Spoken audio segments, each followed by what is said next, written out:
Hi, welcome to Green English. This is reading section 1.2 Intermediate English for class 12. Topic Jinnah's Vision of Pakistan. Qaid-e-Azam ka Nazariya Pakistan. Muhammad Ali Jinnah's 11 August speech is one of the most famous speeches made by Muhammad Ali Jinnah, the founding father of Pakistan and known as Qaid-e-Azam, the great leader. Quaid-e-Azam की 11 अगस्त 1947 की तकरीर उनकी सबसे ज़्यादा मशहूर तकरीरों में से एक है। क़ायद-ए-आज़म जो बानी पाकिस्तान और अजीम रहनुमा के तौर पर जाने जाते हैं। Today there is hardly a more contentious issue in Pakistan than the issue of Jinnah's vision. आज पाकिस्तान में शायद ही कोई ऐसा मुतनाज़िया मसला होगा जो क़ायद-ए-आज़म के नज़र पाकिस्तान से ज़्यादा बड़ा हो, मतलब ये बहुत ज़्यादा मुतनाज़िया मसला है। While Pakistan was created as a result of what could be described as Indian Muslim nationalism, जब पाकिस्तान बन रहा था जिसे हम मुस्लिम और हिंदू कौमियत के तौर पर बयान कर सकते हैं, Jinnah was widely held as a competent barrister. Quaid-e-Azam Mohammad Ali Jinnah एक अजीम वकील के नाम से मशहूर थे, who had once championed the cause of Hindu-Muslim unity and a united India. जिन्होंने कभी हिंदू मुस्लिम इत्तेहाद और मुत्तहिदा भारत की मुहिम चलाई थी।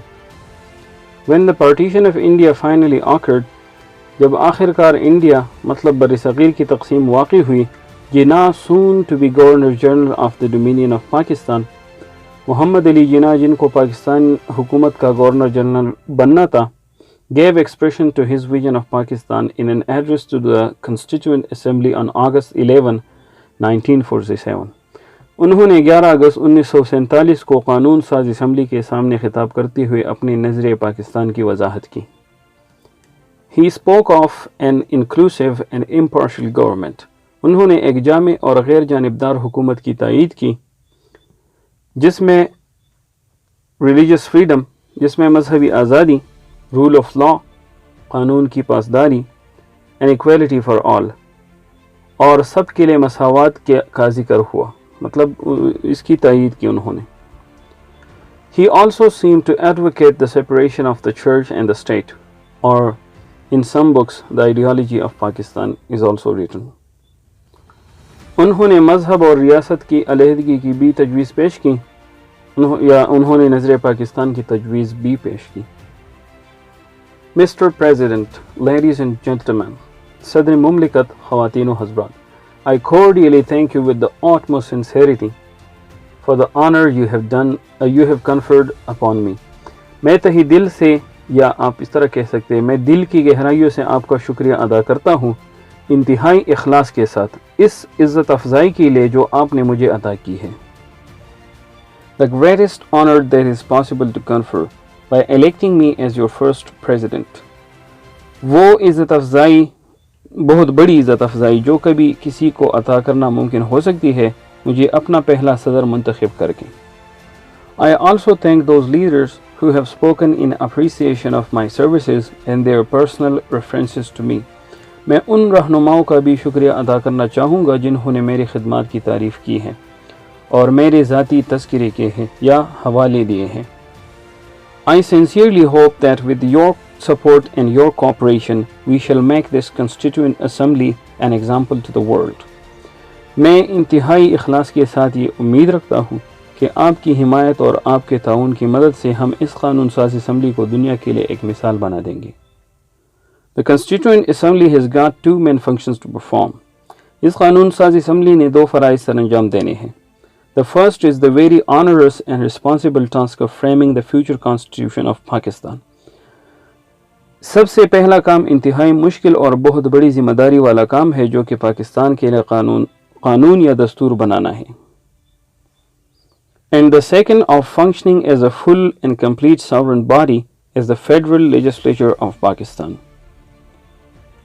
और दूसरा काम एक मुकम्मल खुद मुख्तार मजलिस के तौर पर अपने फ़राइज़ सरअंजाम देने हैं पाकिस्तान के वफाकी कानून साजी के लिए।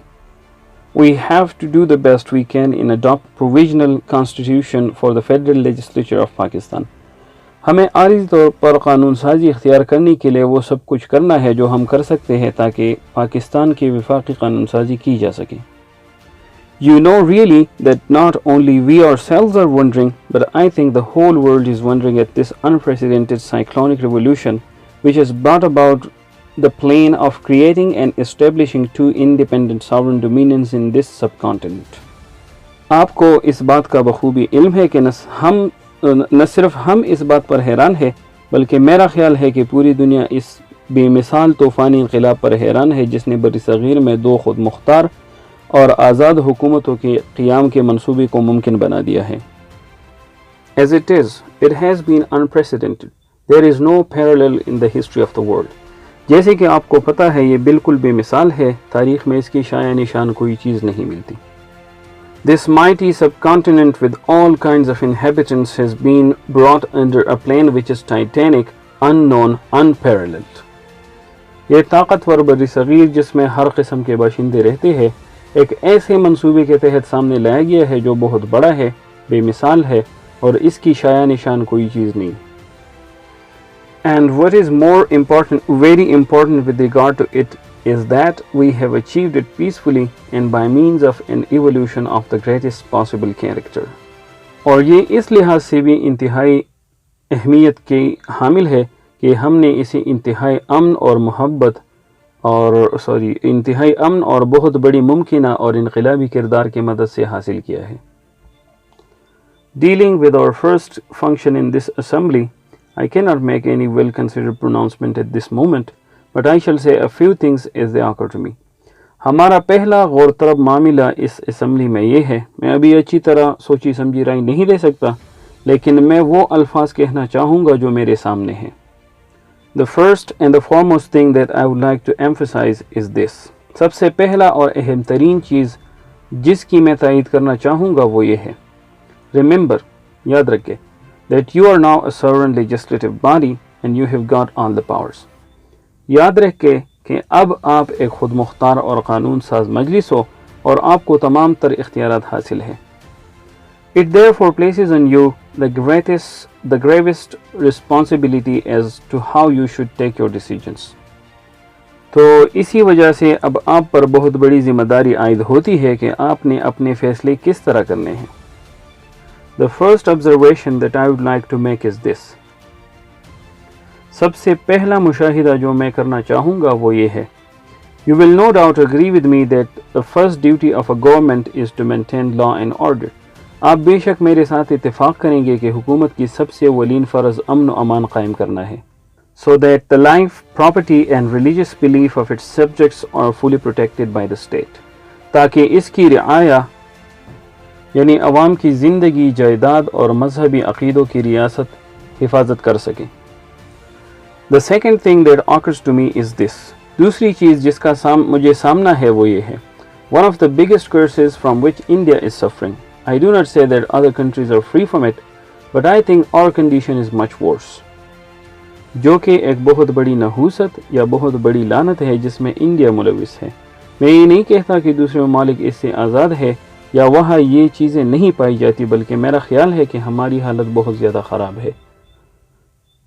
Is bribery and corruption, रिश्वतखोरी और अखलाक़ी ज़वाल या बदउनवानी है. That really is a poison. ये वाकई बिल्कुल एक जहर है.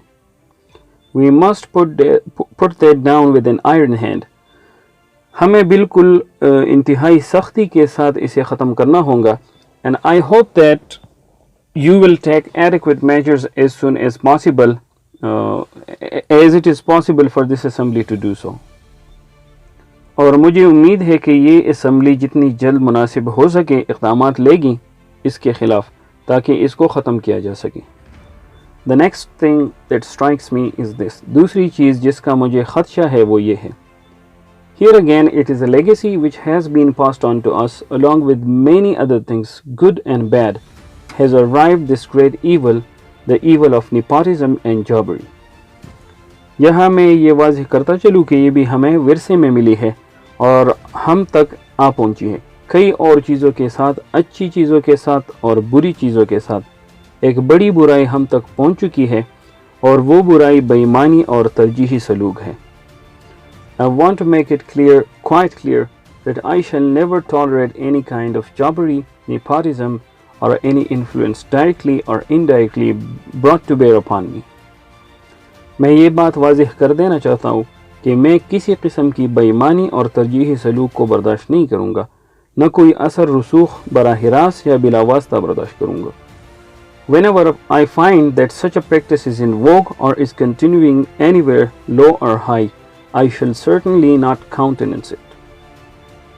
जब कभी मुझे पता चला कि ऐसा कोई अमल मामूल है, मतलब वो अमल में आ रहा है, चल रहा है या किसी जगह पर जारी है, निचली सतह पर या ऊपरी सतह पर, तो मैं कभी इसकी मंजूरी नहीं दूंगा, न ही इसकी हिमायत करूंगा. I know there are people who do not quite agree with the division of India and the partition of the Punjab and Bengal. मुझे इल्म है कि ऐसे लोग भी मौजूद हैं जो इंडिया की दर्जाबंदी से इत्तेफाक नहीं करते और बंगाल और पंजाब की अलहदगी को तस्लीम नहीं करते. Much has been said against it. इसके खिलाफ लोग इसके खिलाफ बहुत कुछ कह चुके हैं. But now that it has been accepted, लेकिन अब जबकि इसको मंजूर कर लिया गया है, it is the duty of every one of us to loyally abide by it and honorably act according to the agreement which is now final and binding on all. तो ये हम सब का फ़र्ज़ बनता है कि हम वफ़ादारी या नमक हलाली के साथ इसकी इताअत करें और इज़्ज़त के साथ इस मामले पर अमल करें जो अब आखिरी और हम पर लाजमी है.